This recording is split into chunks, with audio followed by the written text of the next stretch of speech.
तो कहानी की शुरुआत में हमें पाकिस्तान को कुछ डिस्कशन करते हुए दिखाया जाता है। यहाँ पर आर्मी के लोग ये डिस्कस कर रहे होते हैं कि रिसेंटली उनके एक मुस्लिम आदमी को इंडियन आर्मी ने मार दिया है और अब वो इंडिया में अटैक करने के लिए एक दूसरे आदमी को हायर कर रहे हैं जो कि पहले भी काफी सारे अटैक्स को प्लान कर चुका होता है और इसका नाम होता है अजहर। अजहर यहाँ पर आता है और ये बोलते हैं कि वो श्रीनगर एयरफोर्स पर अटैक करना चाहता है और दूसरी तरफ हम एयरफोर्स में देखते हैं कि उन्हें भी इंफॉर्मेशन मिल चुकी होती है कि रिसेंटली कश्मीर में काफी सारे अटैक्स बढ़ रहे हैं, तो वो यहाँ पर एक क्विक रिस्पॉन्स टीम बनाते हैं।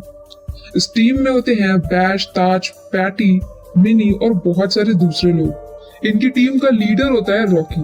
रॉकी यहाँ पर इन्हें ट्रेन करेगा और गाइड करेगा।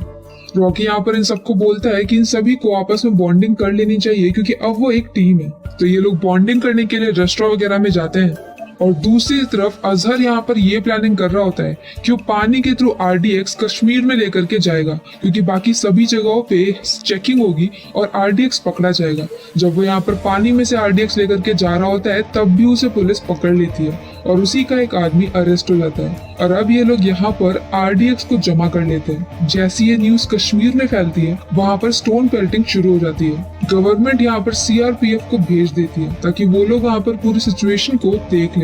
दूसरी तरफ यहाँ पर एयरफोर्स पर टीम की प्रैक्टिस शुरू हो जाती है जहाँ पर मिनी चॉपर से लोगों को बचाने का काम करेगी और फाइटर जेट उसे कवर देंगे।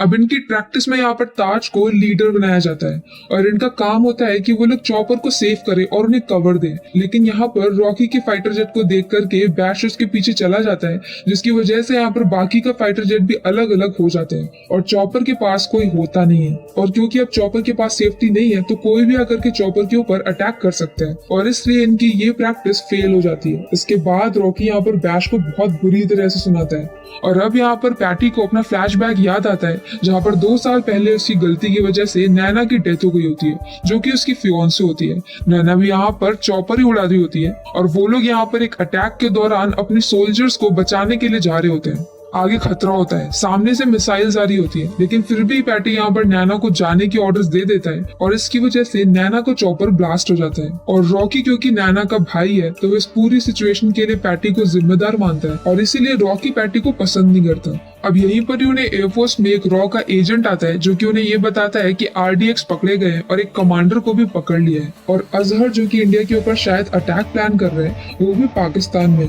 और पाकिस्तान के काफी सारे फाइटर्स मतलब जेट फाइटर्स पीओके में आने वाले हैं। ये सब कुछ देख करके सबको समझ में आ रहा होता है कि कोई बड़ा अटैक होने वाला है और इसी सब के चलते इनकी ट्रेनिंग एक दिन के लिए कैंसिल हो जाती है। ये वही दिन होता है जिस दिन सीआरपीएफ जा रही होती है। सीआरपीएफ के ढेर सारे ऑफिसर्स बसेस में होते हैं और तभी यहाँ पर अजहर एक आदमी से मिलता है। ये आदमी एक ह्यूमन बॉम्ब होता है। वो जीप में बॉम्ब को लेकर के जाता है और सीधे सीआरपीएफ की बसेस से टकरा देता है और उस ब्लास्ट में 70 सीआरपीएफ के ऑफिसर्स मारे जाते हैं।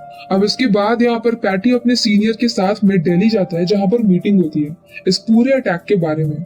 इस अटैक के रिस्पॉन्स में यहाँ पर बदला लेने का प्लान किया जाता है जिसके लिए यहाँ पर एयर स्ट्राइक करने वाले होते हैं। ये एयर स्ट्राइक एक ऐसी जगह पे होती है जहाँ पर इंडियन एयरफोर्स को ऐसा लगता है कि वहाँ पर उन्हें अजहर मिल जाएगा। ये पूरा आइडिया पैटी का होता है कि वो लोग बालाकोट के पास में अटैक करने वाले हैं और उनके एनिमीज को ये बात पता ना चले इसके लिए वो लोग श्रीनगर से कोई भी लॉन्च नहीं करेंगे बल्कि ग्वालियर और बरेली ऐसी जगहों से लॉन्च करेंगे ताकि वो लोग यही समझते रहे कि श्रीनगर तो पूरी तरीके से शांत है और वहाँ के सारे एयर बेसिस को ऑफ कर दिया गया है। जैसा उन्होंने प्लान किया था वो लोग उसी प्लान के हिसाब से जाते हैं और बालाकोट के पास वाली जगह को ब्लास्ट कर देते हैं। इस जगह पर एक्चुअली में अजहर होता है और यहाँ पर वो कुछ लोग को ट्रेन कर रहा होता है। यहाँ पर ज्यादातर लोगों की डेथ हो जाती है लेकिन अजहर बच जाता है। वो बच करके यहाँ पर पाकिस्तान को इन्फॉर्म करता है कि यहाँ पर इंडिया ने अटैक किया है। पाकिस्तान यहाँ पर अपने जेट्स को भेज देता है और इसी में एक पायलट का नाम होता है रेड नोज। रेड नोज यहाँ पर काफी ज्यादा स्किल्ड पायलट होता है पैटी की तरह और रेड नोज यहाँ पर जाकर के सीधे ताज के जेट को लॉक कर देता है। कहीं वो ताज के जेट को ब्लास्ट न कर दे इसके लिए पैटी उसके पीछे से आता है और रेड नोज के जेट को भी लॉक कर देता है। रेड नोज के पास यहाँ पर कोई भी ऑप्शन नहीं होता है, वो खुद को तो मार नहीं सकता इसलिए वो यहाँ पर अपने टारगेट को अनलॉक करता है और वहां से निकल जाता है।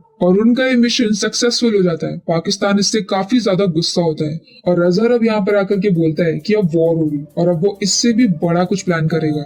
तो वो लोग यहाँ पर पाकिस्तान जेट्स को रेडी करते हैं और कश्मीर में अलग अलग जगह पे अटैक कर देते हैं। इन अटैक के रिस्पांस में यहाँ पर तुरंत ही क्विक रिस्पांस टीम रेडी हो जाती है उनका सामना करने के लिए और वो लोग एक एक करके हर किसी को हटा भी रहे होते हैं। लेकिन तभी यहाँ पर एलओसी की लाइन आ जाती है। एलओसी को क्रॉस करने का ऑर्डर यहाँ पर पैटी के सीनियर उसे नहीं देते हैं, लेकिन रेडियो कुछ वक्त के लिए जाम हो जाता है। पैटी यहाँ पर ताज के साथ एनिमीज के जेट का पीछा करते करते एलओसी को क्रॉस कर देता है और अब यहाँ पर तभी अचानक से पाकिस्तान के बहुत सारे जेट्स आ जाते हैं और ताज के जेट को घेर लेते हैं। पैटी इस वक्त काफी आगे होता है, वो उसे बचाने के लिए आ रहा होता है, लेकिन तब तक यहाँ पर पाकिस्तान के जेट ताज के जेट को ब्लास्ट कर देते हैं और ये ब्लास्ट करने वाला रेड नोज होता है। इस जेट में ताज और बैश दो लोग होते हैं। पैटी को यहाँ पर रॉकी वापस बुला लेता है और वापस आकर के वो पैटी को बहुत डांटता है क्योंकि उसकी वजह से एक एयरक्राफ्ट मिसिंग है और 2 पायलट पकड़े जा चुके हैं। हाँ, वो दोनों पायलट जिंदा होते हैं लेकिन पाकिस्तान ने उन्हें पकड़ लिया होता है। रॉकी यहाँ पर पैटी के ऊपर इंक्वायरी बिठाता है जिसमें यहाँ पर लोग पैटी को गुनहगार तो नहीं मानते, लेकिन रॉकी यहाँ पर उसे टीम से निकाल देता है और हैदराबाद में एक फ्लाइंग इंस्ट्रक्टर की जॉब दे देता है। पैटी यहाँ पर हैदराबाद चला जाता है जहाँ पर वो स्टूडेंट्स को पढ़ाने लग जाता है। धीरे धीरे करके यहाँ पर पैटी काफी ज्यादा परेशान हो रहा होता है और वो हर किसी की डेथ के लिए अपने आप को ही जिम्मेदार मान रहा होता है। यहाँ पर वो एयरफोर्स को छोड़ने का प्लान कर लेता है, लेकिन पैटी के सीनियर उसे ये बोलते हैं कि उसे कुछ वक्त की छुट्टी ले लेनी चाहिए और वो उसे वेकेशन दे देते हैं। अब पैटी यहाँ पर छुट्टी लेकर के जम्मू जाता है क्योंकि जम्मू में उसका घर है, लेकिन जब वो यहाँ पर एयरपोर्ट पे जाता है तो उसे टिकट्स नहीं मिलती। तो वो यहाँ पर एक हेड ऑफिसर से बात करने के लिए जाता है जो कि रियलिटी में मिन्नी के पापा होते हैं। मिन्नी के पापा को ये बात जरा भी पसंद नहीं होती है कि उनकी बेटी एक पायलट है और वो इस बात के लिए उससे बात नहीं करते। पैटी यहाँ पर उन्हें समझाने के लिए एक बहुत लंबा चौड़ा डायलॉग मारता है जो कि काफी ज्यादा अच्छा होता है, जिसके बाद उन्हें हल्का फुल्का समझ में आता है और वो उसे टिकट दे देते हैं। यहाँ पर दूसरी तरफ इंडिया पाकिस्तान के ऊपर प्रेशर बना रहा होता है कि वो उनके दोनों पायलट्स को छोड़ दे।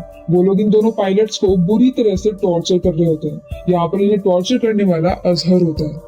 पाकिस्तान को रिलीज करने का ऑर्डर मिल चुका होता है और पाकिस्तान इसके लिए मान भी चुका होता है, लेकिन अजहर यहाँ पर बैश को जान से मार देता है और उसकी लाश के टुकड़े करके उसे इंडिया को वापस करता है। इस बात से इंडियन एयरफोर्स को बहुत ज्यादा बुरा लगता है और कहीं ताज के साथ भी सेम ऐसा ही ना हो जाए, इसके लिए वो लोग ताज को बचाने के लिए एक मिशन प्लान करते हैं। यहाँ पर वो लोग प्लान करते हैं कि वो लोग रात में हमला करेंगे और ये जो रॉ का एजेंट होता है ये जाकर के सारी बातें अजहर को बता देता है क्योंकि वो एक बहुत ही सीनियर ISIS का एजेंट होता है जो कि इंडिया में रह रहा होता है। अजहर को यहाँ पर पहले से ही पता है कि इंडियन आर्मी रात में आने वाली है और वो सारी प्लानिंग करके बैठा होता है उन्हें खत्म करने के लिए। उसे जो वॉर चाहिए थी वो फाइनली होने वाली है। जब यहाँ पर पूरी टीम ताज को बचाने के लिए जाने वाली होती है, उसे थोड़ी देर पहले यहाँ पर मिनी के पेरेंट्स उससे मिलने के लिए आते हैं और फाइनली उनकी फैमिली रियूनाइट हो जाती है। इसके बाद इस मिशन को शुरू किया जाता है जहाँ पर रात के बजाय वो लोग दिन में अटैक करते हैं।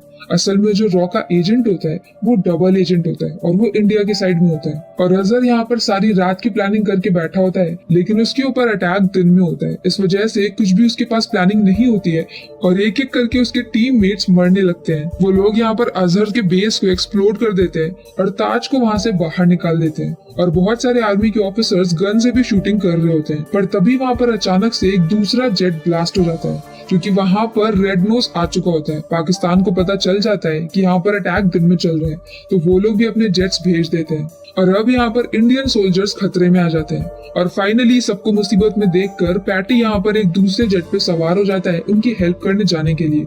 रॉकी पहले तो नाराज होता है, लेकिन बाद में वो उसका साथ देता है और वो भी उसका को पायलट बन के उसके साथ में बैठ जाता है। वो लोग यहाँ पर रेड नोज को मारने के लिए जा रहे होते हैं, जहाँ पर उनके बीच में और रेड नोज के बीच में एक काफी ज्यादा औसम सी फाइट होती है, जिसके एंड में यहाँ पर पैटी अपने ब्रेन का यूज करके रेड नोज को हरा देता है। रेड नोज के सारे मिसाइल्स खत्म हो चुके होते हैं और वो यहाँ पर अपने जेट को सीधे जाकर के रेड नोज के जेट से ब्लास्ट करवा देता है और अपने आप को और रॉकी को इजेक्ट कर लेता है। इसके बाद पैटी ग्राउंड पे आता है और अजहर के साथ में हैंड टू हैंड फाइट करता है और एंड में पैटी जीप से जंप मार के चॉपर के ऊपर चढ़ जाता है, जहाँ पर ताज उसका हाथ पकड़ता है और वो उसके लिए वेट कर रहा होता है और फाइनली वो सभी लोग अपने बेस पे वापस आ जाते हैं और उनका मिशन सक्सेसफुल हो जाता है। पैटी फाइनली मिनी को प्रपोज कर देता है और रॉकी फाइनली पैटी को अपनी बहन की डेथ के लिए माफ कर देता है और ये मूवी यहीं पर ही खत्म हो जाती है। इस मूवी का नाम था फाइटर। तो अगर आपको हमारा वीडियो अच्छा लगा हो तो please like, share and subscribe करें। Thank you.